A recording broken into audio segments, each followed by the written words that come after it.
Instagram पर या YouTube पर कि यार आप घर मत लीजिए, आप एक काम करिए, आप अब उतने पैसे को आप एक काम करिए, आप कहीं और लगाइए और घर आप रेंट पे रहिए।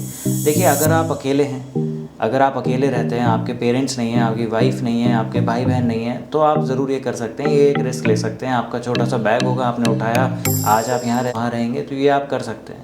लेकिन अगर आपकी फैमिली है ना, तो इट इज़ नॉट पॉसिबल। और real estate is not a financial thing, it is more of a emotional thing in our country. क्योंकि देखिए, हमारे रियल एस्टेट में सबसे बड़ी जो प्रॉब्लम है ना, वो आफ्टर सर्विस की है, जिसको हम फिल करेंगे। हाय गाइस, मेरा नाम वैभव शर्मा है और आप देख रहे हैं VS estate.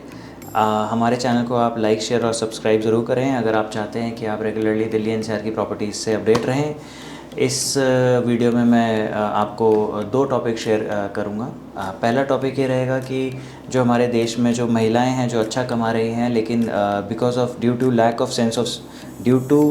Of sense of security वो लोग रेसिडेंशियल के अलावा और किसी प्रॉपर्टी में इन्वेस्ट ही नहीं कर पाते हैं। एक तो ये वीडियो उन महिलाओं के लिए है, दूसरा ये वीडियो उनके लिए है जो कि स्टॉक और शेयर मार्केट, स्टॉक्स और रियल एस्टेट में थोड़ा सा कंफ्यूज रहते हैं कि यार हम अपना पैसा स्टॉक्स में डालें या रियल एस्टेट में डालें। मेरे पास पैसा कम है तो मैं चलो स्टॉक्स में डाल देता हूँ, रियल एस्टेट के लिए मेरे पास पैसा नहीं है। तो ये वीडियो एक तो हमारी उन महिलाओं के लिए है, और दूसरा स्टॉक्स और रियल एस्टेट का जो डिफ्रेंशिएशन है मैं थोड़ा सा उसको बताऊंगा। वो बाद में आपकी चॉइस होगी, आप कहाँ पे इन्वेस्ट करना चाहते हैं, क्योंकि दोनों ही चीज़ें ठीक है। पहले बात करते हैं स्टॉक्स और रियल एस्टेट की।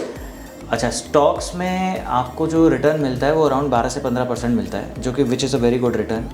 आपकी रियल एस्टेट में है वो अराउंड 8 से 10 या 10 से 12, मैक्सिमम 11-12 तक आपको रिटर्न मिलता है। स्टॉक्स में आपका जो पैसा है, आप बहुत कम इन्वेस्टमेंट, आप 1000 रुपये से भी शुरू कर सकते हैं। रियल एस्टेट में मे बी 2-2.5 लाख 5 लाख से हो जाता है, because of payment plans, because of आजकल जो बिल्डर्स पेमेंट प्लान्स का जो बहुत अच्छा स्ट्रक्चर कई बिल्डरों ने दिया हुआ है। आप मतलब ऐसा नहीं है, आप 2-4 लाख रुपए में भी, आप 5 से 10 लाख रुपए में तो बहुत इजीली आप अपने लिए कोई प्रॉपर्टी प्लान कर सकते हैं under construction, not ready to move in. Stocks में क्या है कि it is very easy to sell. आपका पैसा आपने डाला, ईजी टू सेल होता है वो। आप उसको आज ही बेच के आप घर का राशन ला सकते हैं, आप अपने सिस्टर की शादी में लगा सकते हैं, आप अपने लिए गाड़ी ला सकते हैं। रियल एस्टेट में क्या होता है कि आपका जो हार्ड अर्न मनी है वो पार्क हो जाता है। हमारे जो बड़े बुज़ुर्ग हैं, जो वो एग्जैक्टली चाहते हैं कि भाई इसका पैसा कहीं लग जाए और वो सेफ़ रहे, क्योंकि वो ईज़ी टू सेल नहीं होता है। रियल एस्टेट आप ईज़िली आप बेच नहीं सकते। उसमें आपका क्या है, थोड़ा सा रिस्क ज़्यादा होता है।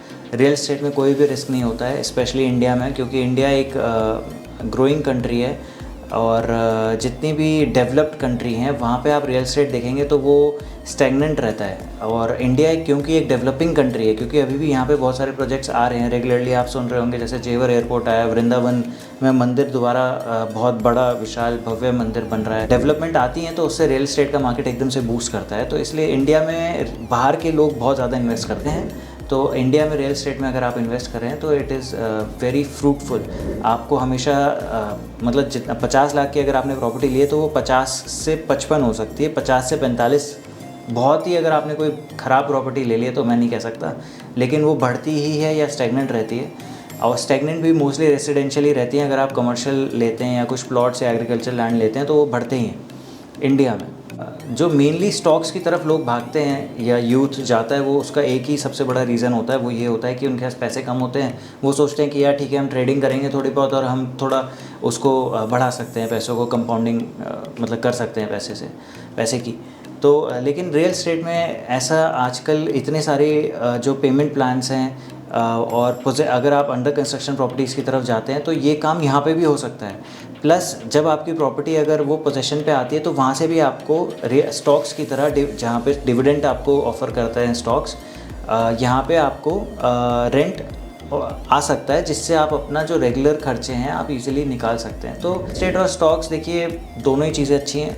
यहाँ पे लिक्विडिटी है, यहाँ पे लिक्विडिटी नहीं है, लेकिन एज़ पर मी अगर आप मुझसे पूछेंगे तो I would invest in real estate, क्योंकि यहाँ पे आपको सेंस ऑफ सिक्योरिटी बहुत ही ज़्यादा है जो कि स्टॉक्स में नहीं है। हाँ, लेकिन अगर आपने एक रियल एस्टेट अच्छी प्रॉपर्टी आपने बनाई हुई है, या आपने स्टॉक्स में उसके बाद अगर आप इन्वेस्ट करना चाहते हैं तो आप ज़रूर करें, क्योंकि वहाँ पे लिक्विडिटी रहती है और लिक्विडिटी की भी हमें बहुत ज़रूरत होती है। आपके कोई इमरजेंसी आ सकती है, कोई शादी आ सकती है। लोग थोड़ा सा प्रॉपर्टी के लिए इसलिए भी नहीं जाते क्योंकि उसमें थोड़ा मॉनिटरिंग करनी पड़ती है, एफर्ट लगता है थोड़ा सा।